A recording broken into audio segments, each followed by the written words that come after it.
अरे दोस्तों अस्सलाम वालेकुम। आप देख रहे हैं इरफानी नेटवर्क यूट्यूब चैनल और मैं हूं मोहम्मद इरफान झारखंड। दोस्तों आज हम बात करने जा रहे हैं हल्द्वानी की। जी हां दोस्तों, उसी हल्द्वानी की जहां पर दोस्तों हजारों लोगों के घरों पर बुलडोजर चलने वाला था और इन हजारों लोगों में दोस्तों अधिकतर लोग मुसलमान थे और इसीलिए दोस्तों दलाल मीडिया जो थी, जो दलाल और जो गोदी मीडिया है, लगातार इस मसले को उछाल रही थी और कह रही थी कि हल्द्वानी में भी दूसरा शाहीन बाग और बुलडोजर और जमीन जिहाद फलना ढकना, यानी नफरती थंबनेल और नफरती टाइटल के साथ शो चला रहे थे। उनके मुंह में आज दोस्तों सुप्रीम कोर्ट का बहुत बड़ा झापड़ पड़ गया है।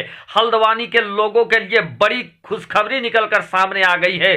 दोस्तों आज हल्द्वानी में यानी 5 जनवरी 2023 को हल्द्वानी पर सुनवाई सुप्रीम कोर्ट में हो रहा था दोस्तों, और सुप्रीम कोर्ट से आखिरकार ऐसी खबर निकलकर सामने आई कि हल्द्वानी के हजारों हजार मायूस लोगों के चेहरे में मुस्कान आ गया, लोगों का दिल इत्मीनान हो गया। बड़ी खुशखबरी निकलकर सामने आ गई दोस्तों हल्द्वानी। वो आपको बता दें दोस्तों, हल्द्वानी में मामला चल रहा था रेलवे की भूमि पर लोगों का अतिक्रमण। दावा था कि ये अतिक्रमण है, जबकि दोस्तों लोगों का कहना है कि वो 50, 60, 70 साल से यहां पर रह रहे थे। तो ऐसे में दोस्तों 50, 60 साल से जो अतिक्रमण का गुहार लगा रहे थे वो लोग कहां थे, और 50, 60 साल के बाद जिनकी कई पीढ़ी वहां पर रह चुके, कई लोग उठकर शमशान चले गए इस दुनिया को छोड़कर, तो कई लोग कब्रिस्तान चले गए और उनके नस्लें अभी आबाद थी। किसी का घर 50 साल से, किसी 60, किसी 70 साल से, और अचानक से दोस्तों वहां कहा जाता है कि ये गैर कानूनी कॉलोनियां हैं, इसको हटा दिया जाए। और नैनीताल हाईकोर्ट ऑर्डर दे देती है कि 7 दिनों के अंदर ये हटाया जाए, नहीं तो बुलडोजर चलेगा। इस तरीके का ऑर्डर सामने आ जाता है और उसके बाद दोस्तों हजारों हजार लोगों के दिल से बददुआएं एक तरीके से निकलने लगती है कि कैसे उनको बेघर किया जाएगा। लेकिन दोस्तों एक अदालत जिसको सुप्रीम कोर्ट कहते हैं, और सुप्रीम कोर्ट अभी जिंदा है, ये बता दिया है हल्द्वानी मामले में। दोस्तों हल्द्वानी मामले में सुप्रीम कोर्ट ने वो फैसला दिया जो सबको झुमाने पर मजबूर कर दिया है। क्या है पूरी जानकारी, चलिए वीडियो देखते हैं। हल्द्वानी रेलवे भूमि अतिक्रमण के मामले में दोस्तों सुप्रीम कोर्ट का बड़ा फैसला आ गया है। सुप्रीम कोर्ट ने नैनीताल हाईकोर्ट के फैसले को रोक दिया है। सुप्रीम कोर्ट ने उत्तराखंड सरकार को नोटिस जारी किया है।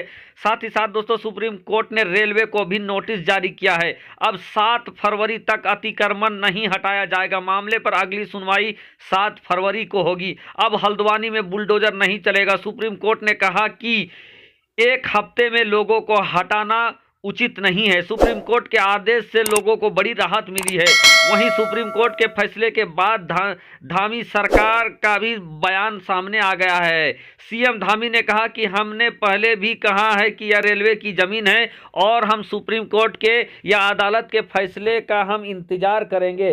दोस्तों आपको बता दें कि हल्द्वानी में जहां पर बुलडोजर चलने वाले थे, हल्द्वानी में जहां पर दोस्तों बुलडोजर से लोगों के मकान को जमींदोज किया जाना था, और अधिकतर लोग दोस्तों मुसलमान थे। आप देख सकते हैं यहाँ धरना में भी जो बैठे हैं अधिकतर लोग मुसलमान हैं।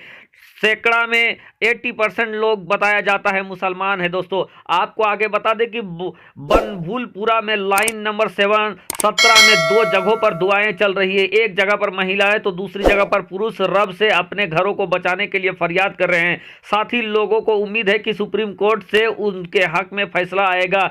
दिन चढ़ने के साथ ही दोस्तों भीड़ बढ़ती जा रही है। दूसरी तरफ मामले में सुनवाई शुरू हो गई है। हल्द्वानी बनभूलपुरा के रेलवे अतिक्रमण मामले में आज बृहस्पतिवार को सुप्रीम कोर्ट में सुनवाई हुई। ऐसे में जहां प्रभावित क्षेत्र में देर रात तक दुआएं और तिलावत होता रहा। आपको बता दें दोस्तों कि जब चल रहा था सुप्रीम कोर्ट के अंदर सुनवाई चल रही थी, वहीं दोस्तों बनभूलपुरा में दुआएं और तिलावत चल रहा था। लोग अपने घरों को बचाने के लिए रब से दुआएं कर रहे थे और सुप्रीम कोर्ट की तरफ सबकी निगाहें टिकटिकी लगी हुई थी। ऐसे में दोस्तों रब तबारक व तआला ने उनकी सुन लिया, और हल्द्वानी में जो हिंदू मुस्लिम चाहे जो भी प्रभावित थे दोस्तों, उनकी फरियाद रब ने सुना। और दोस्तों सब ने देखा कि गोदी मीडिया किस तरीके तरीके से इन लोगों को जमीन जिहाद और क्या क्या बातें कह रही थी। तो दूसरा शाहीन बाग इस तरीके की बातें कर रही थी और नफरत फैलाने का काम कर रहा था। लेकिन सुप्रीम कोर्ट ने यह कह दिया दोस्तों कि 7 दिनों के अंदर